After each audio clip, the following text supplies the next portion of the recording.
This is Microphone Monday in the studio with John Bailey. Hey guys, it's John Bailey. Welcome back to another Microphone Monday, and I'm here with the incomparable, hardest working guy in voiceover, Steve Blum. Hi everybody.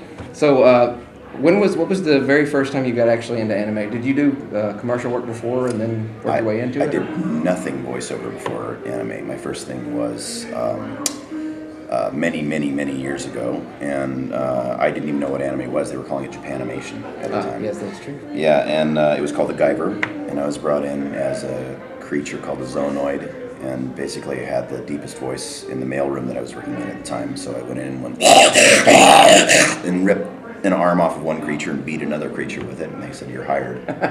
And so I stayed on for 26 episodes with that show, and just continued working, and they gave me speaking roles. I ended up being one of the main bad guys in the show, and just did that as a side thing while I was trying to pursue a music career and working my way up through this other company. Right. So they didn't realize I was a voice actor. Right. So, and like me, you had no prior training to this. No. Did you do anything after you got into it? Did you ever try to get any training in or coaching and stuff? Not really. I took one class once I became a professional and I had an agent. She suggested that I take a class with some casting directors, and so I did take a class, and it was, I think, like a 5-week thing, a few hours a night with 5 different casting directors. But that was really the only training I had. Yeah. So I have a lot of aspiring people that are watching. They all get this, you got to have training, you got to have acting courses, you got to go to coaching. I keep telling them that's not always necessary. Well, you're the second person besides myself. Tom Kane didn't have any prior experience. No training, so it is possible. But it depends on how your brain works too. Yeah. I mean, I think maybe our brains just work on a more intuitive level. Some people work on more of an academic level first, and they have to set that foundation. So I don't think it's ever a bad idea. It's not a bad idea. Training, and the thing is, I didn't know I wanted to be a voice actor either. So if I had known that, I probably would have gone the training route.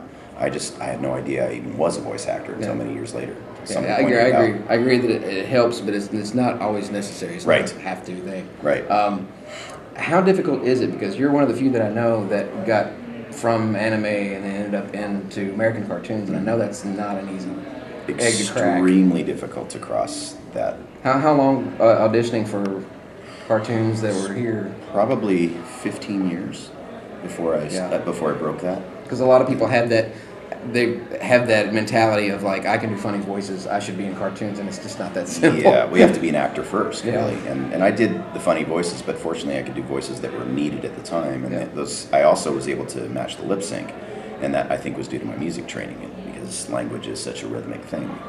And even if you can do funny voices, if you can't match those lips and you're doing an anime, you're not going to be worth anything to the producer. They have to work on a very tight schedule and do 40 to 60 lines an hour just to keep up with their production schedule. So if you can't do that and maintain the character and act well, then it really might not be for you. Yeah. In video games, you have 4-hour sessions, and you end up at the end of the session, you do a lot of screaming. You've got hundreds of lines to get through. Yeah. And with you guys like you, I mean, most people, it's at least 3 characters, sometimes more. Yeah. So. Yeah. And things like Star Wars, I played probably 13, 14 characters in a 4-hour session, and 600 to 800 lines, and sometimes 2 or 3 passes of each of those lines. And they don't pay as much as doing like a 30-second trailer or promo type thing. So it's hard work. And unlike most guys that like with Peter Cullen, you work with Peter in Transformers, and Peter Cullen is Optimus Prime, and he doesn't have to go out and audition for Optimus Prime. You're Wolverine, but I have to audition for Wolverine. Every time? Almost every time. Not every time, but almost every time. Yeah. That's just, to me, that shows true character. That you don't just sit back and it's like, I'm freaking Steve Blum. Oh, no. I don't have to do this anymore. I'm the guy. Yeah, I'm the blue-collar boy of voiceover. I think I work really, really hard, and I audition. Auditions come in for a show or a game, and we'll get 30 different characters. I'll audition for all of them, just because you never know what they're going to want. Yeah, and I got in trouble for that one time. For auditioning for too many? A Marvel Universe. Oh, yeah. I auditioned for about 20 guys. He's like, I know I told you to do as many as you wanted to, but this is too much. Yeah, sometimes it's too much, but they'll cut. I mean, if your agent will monitor that for you. But if you're right for it, if you're not right for it, don't do it, because that'll just piss people off. But if you have enough range where you can do that thing, I mean, sometimes that is how you get the work. Yeah, and I think, honestly, I'm kind of glad I learned something this weekend from Steve, because I found out there's a few things that I auditioned for that I was up against him. You're better off not knowing who you're up against. That puts added pressure on. Yeah, I don't even like to think about that. And truthfully, everybody in the industry becomes a friend at some point anyway. So I never want to take work away from friends, and I never want to be the guy, who takes it away from somebody who really wants it. But you really have to maintain that level of humility and know that whoever they choose is going to be the best person for the project, and the parameters that they set for their choices may not be something you agree with, but there might be a bigger picture that you're not aware of. And so, you just have to do the audition, let it go, and move on to the next thing, and wish the person well, whoever gets it. Right. And I know this works for video games as well as anime. You're not always in the studio with the other actors. No. I know that's got to be more difficult than being in the group because you're right there with it. You have more chemistry. You can play off each other. But how is it to try to? You just imagine talking to the other characters while you're So. Well, I started out in anime, so I was always in the booth by myself. So I started out using my imagination, and later on it became a luxury to be in the room with the other actors. And you don't always get to see the screen what's going on either. Oh, most Sometimes of the time you just don't. see the script. Yeah, most of the time. Well, in anime you have to, but in original animation you never see anything except maybe a model sheet where they have a picture of your character or something like that. And you're relying on the director for the context and for the character's movements and body type and timbre, all of that. So you have to use your imagination a lot. And sometimes it is actually easier, even in original animation, to get through a script when you are in there by yourself, just because everybody screws around so much. Yeah, I was going to ask how hard it was to get any work done. Well, on some shows, Frank and Peter and Kevin Michael Richardson and Nolan North and and Josh is a cut up too. Darren Norris, and Josh behaves himself. Really? Josh, he's really, really funny. Josh is hilarious. Oh yeah, we've met. We talked really about brilliant. But Josh actually is one of the quieter guys in the room. Really? Josh will actually he'll sneak in comments. And that's when it gets dangerous with Josh, because I'll be at the microphone, he'll be across the room, and he's laid back in his chair, and all of a sudden he'll just make a face at me, and I just lose it. The guys like Kevin Michael Richardson, oh my God, he will tear up the room, and I can't get anything done. Nobody can. Sometimes they have to separate us in the room. Darren and I are like that too, because we get this banter going, and Nolan will be the room by himself, even if there's 15 other people in there. He'll go off on some crazy ad-lib tangent, and they're some of the funniest, smartest human beings I've ever worked with. And Frank and Peter, sometimes they'll go off on a little comedy routine. They'll just spontaneously erupt into this ad-lib thing. And have you ever actually seen him get Peter to spit anything out of his nose firsthand? I know that's his goal in life.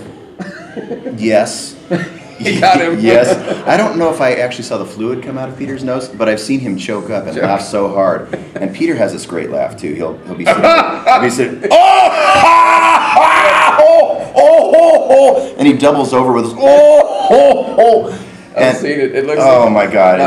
My manager happened on a karaoke bar, and Peter and Jim Cummings were there together and sang a duet as Winnie the Pooh and Eeyore. Oh, God. And I mentioned it at a convention, and I caught him off guard. Oh, it reminds me of Santa Claus when he gets tickled a little bit. I love seeing Peter and Frank together. I mean, these guys have stories, and they've got such a rich heritage in the industry. They've done so much in the industry, and they're like gods to me. I mean, I feel like just a little kid and a fly on the wall, getting to witness greatness just unfolding. That brings up a question I was going to ask, is because sometimes you have no idea what's going to go on. But sometimes you have a lot of pressure on you. You know all about Starscream and Wolverine beforehand going in.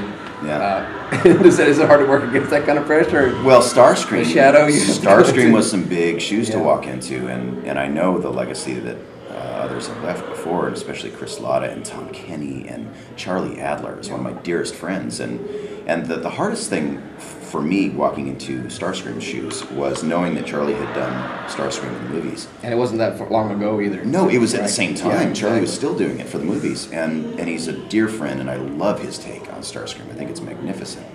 And I'm in awe of Charlie. He's a hero to me in the industry and as a human being. He's one of the best humans I've ever met in my life. And I felt really weird taking that role, and I called Charlie and actually asked his permission. And he was so gracious about it and said, no, make $1 million. There's a reason I can't be on the show. I wish you the best of luck, and I support you all the way. Have a great time. I love you. Do great.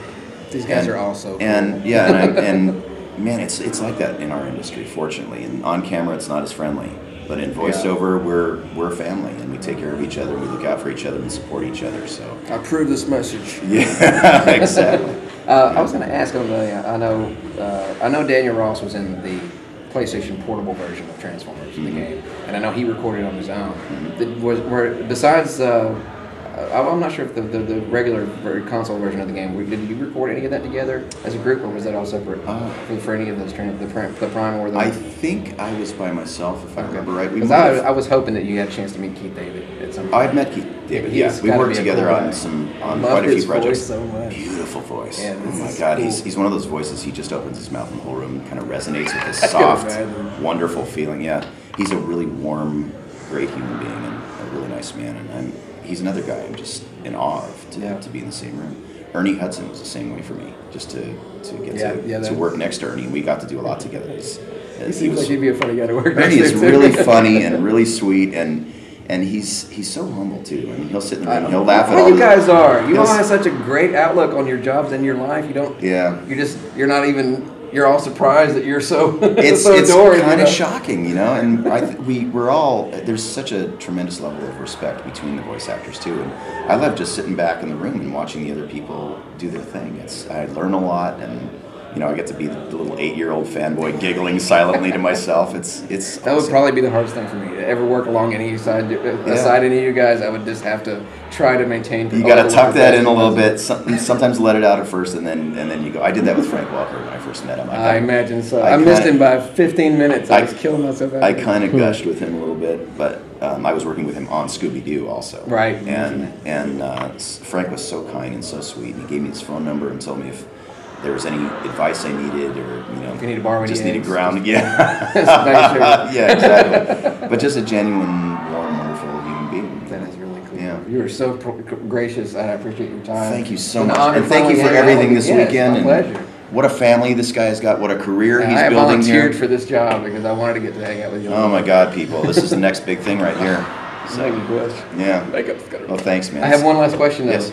Are you a mutant?